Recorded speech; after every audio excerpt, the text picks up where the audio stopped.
Hey guys, tonight we will journey back to the very dawn of humanity, to a time when gods walked the earth and occasionally meddled with it, and the air shimmered with divine power. Imagine, if you will, the scent of fresh turned earth after a mythical thunderstorm, the faint metallic tang of newly crafted tools, and the distant echo of a titan's defiant laughter. You're there, standing on the precipice of creation, feeling the cool breeze against your skin, knowing that any wrong step might attract the attention of a thunderbolt-wielding deity. You probably wouldn't survive 5 minutes in this world without a decent pair of mythological hiking boots, let alone Prometheus's daring defiance.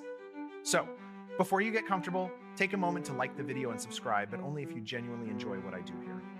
And let me know in the comments where you're listening from and what time it is for you right now. Now, dim the lights, maybe turn on a fan for that soft background hum, and let's ease into tonight's journey together. You find yourself in an age where the gods reign supreme on Mount Olympus, but not everyone is happy with their strict rules. Picture the Titan Prometheus, a clever and compassionate figure, looking down at shivering, helpless humanity. A common historical fact about the myths of this period is that the Titans were an older race of gods, often depicted as more primal and powerful than the later Olympians. Prometheus, seeing the plight of mortals, decides they need a leg up, a spark of divine ingenuity. He brazenly steals fire from Mount Olympus, an act of cosmic shoplifting, you might say, and bestows it upon humankind. This fire isn't just for warmth, you understand. It's the catalyst for civilization, for crafting tools, for cooking. Imagine trying to enjoy a perfectly seared steak without it. A quirky detail often overlooked is that Prometheus didn't just give them fire. He also taught them various arts and sciences, essentially fast-tracking their development. Historians still debate whether Prometheus's actions were purely altruistic or if he harbored some deeper resentment towards Zeus. Either way, you can almost hear the cosmic alarm bells ringing on Olympus. Zeus, the king of the gods, is not one to take such an affront lightly. He's got a temper, and you're about to witness it in action. You see his thunderous scowl, feel the shift in the very air as his anger ripples through the divine realm. His vengeance, however, isn't just about punishing Prometheus, who, by the way, gets chained to a rock for an eagle to peck at his liver daily. Remember that little callback to extreme bird watching? No, Zeus's plan is much more insidious, aimed directly at the very mortals Prometheus loved. A common historical fact about Zeus's character in Greek myths is his tendency to exact elaborate and often cruel punishments for defiance. He decides to create a gift for humanity, a beautiful trap designed to bring sorrow rather than joy. This isn't just a simple punishment, it's a masterclass in passive-aggressive divine intervention. A quirky piece of information is that this act of creating a mortal woman to punish men was unprecedented. Before Pandora, there were only male mortals. Historians still debate whether this entire scheme was primarily about punishing Prometheus, or if Zeus simply wanted to reassert his absolute authority over all beings. And so, you watch as the gods begin their work. Hephaestus, the divine craftsman, molds her from earth and water, creating a form of unparalleled beauty. It's like watching a divine assembly line, each god adding their unique, often contradictory touch. Athena teaches her needlework and weaving, Aphrodite bestows charm and beauty, and Hermes gives her a cunning mind and a silver tongue, ensuring she can talk her way into or out of anything. This act of divine collaboration to create a being is a common motif in many ancient creation myths, highlighting the multifaceted nature of human existence. You can almost smell the freshly baked clay and hear the gentle hum of divine magic. A quirky detail is that her name, Pandora, means all gifted, or more ominously, all giving, implying she gives all evils or receives all gifts. Talk about a name that sets a high bar! Historians still debate whether the gods genuinely believed they were bestowing gifts, or if they knew these very attributes would contribute to her fateful curiosity. It's like giving someone a beautifully wrapped present, knowing full well it contains a slightly annoying novelty tie. With her creation complete, you see Pandora, radiating charm and innocence, being led down from Olympus. Her mission? To be presented to Epimetheus, Prometheus's brother. Now, Epimetheus, bless his heart, is essentially the think-after brother. His name literally means hindsight. Remember Prometheus, the forethought guy? Well, Epimetheus is his polar opposite, always acting first and considering the consequences much, much later. A common historical fact in Greek mythology is that the gods often used beautiful women as instruments of divine will or punishment, a rather troubling trend, if you ask me. Zeus, through Hermes, delivers Pandora to Epimetheus, along with a strictly forbidden gift, a beautifully crafted jar, or pithos, often mistranslated later as a box. You hear the stern warnings from Hermes echoing in your mind: never open this container for any reason. A quirky tidbit is that the original Greek word pithos referred to a large storage jar, often buried in the ground, making it far less portable and more ominous than a small box. Historians still debate whether Epimetheus genuinely didn't comprehend the danger, or if his attraction to Pandora simply overshadowed his good sense.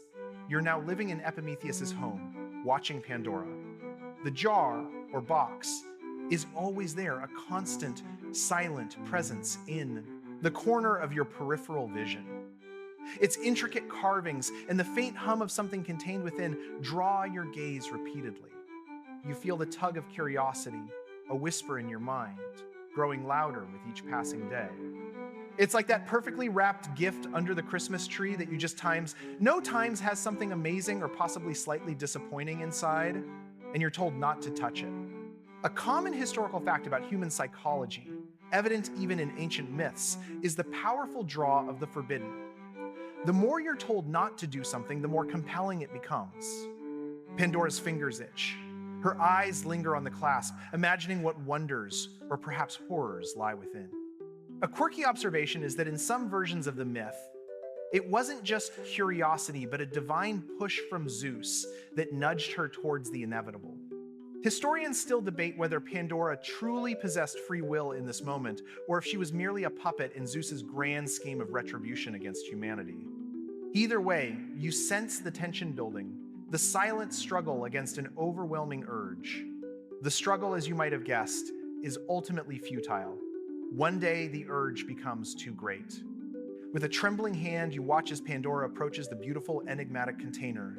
The air crackles with anticipation. You feel a strange mix of dread and morbid fascination as her fingers unlatch the clasp.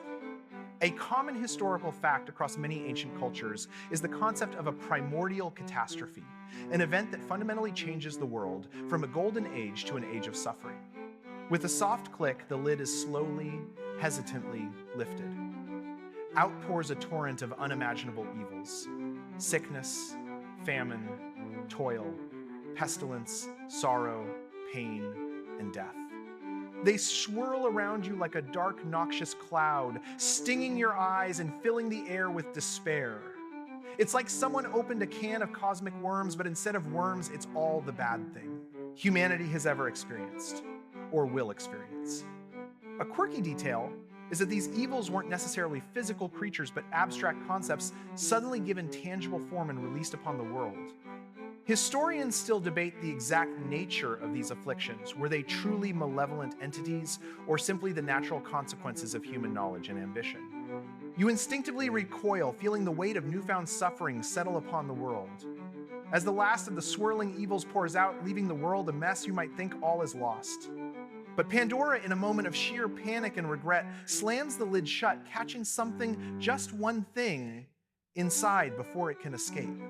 The chaos subsides, replaced by a suffocating silence, the air thick with the after effects of the unleashed misfortunes.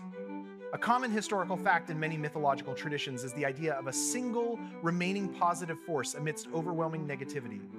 You cautiously peer into the jar, or box, now seemingly empty save for a soft shimmering light emanating from its very bottom.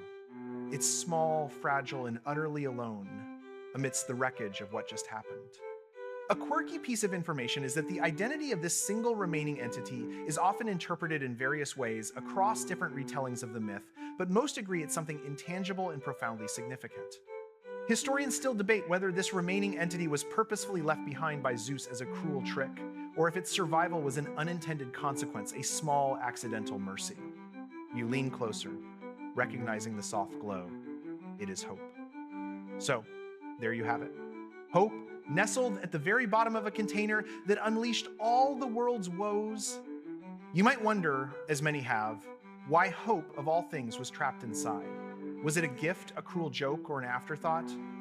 A common historical fact about the concept of hope is its central role in human resilience across countless cultures and eras, often depicted as a light in the darkness. Imagine if it had escaped with the other evils. Perhaps humanity would simply give up, overwhelmed by suffering. Its presence suggests that even in the face of despair, there's always that tiny spark, that belief that things can and will get better. A quirky interpretation, sometimes brought up, is that hope was actually the most insidious evil of all, perpetually deluding humanity into enduring suffering rather than finding true peace. Historians still debate whether hope was meant to comfort humanity, or if it was simply a further torment, offering false promises. You are left with the profound image of this lone, luminous entity, a tiny beacon in a world now irrevocably changed. As you drift away from that ancient world, and the echoes of Pandora's fateful choice begin to fade, allow your mind to gently unwind. The story of what was released and what remained whispers now on the edge of memory, a soft reminder of the intricate tapestry of human experience. You've journeyed through the cleverness of titans, the anger of gods, and the fragile curiosity that reshaped existence. Feel the subtle currents of the night air, letting them carry away any lingering thoughts or worries. Just as hope remained within the ancient jar, so too can a sense of calm and peace settle within you long after the tales are told.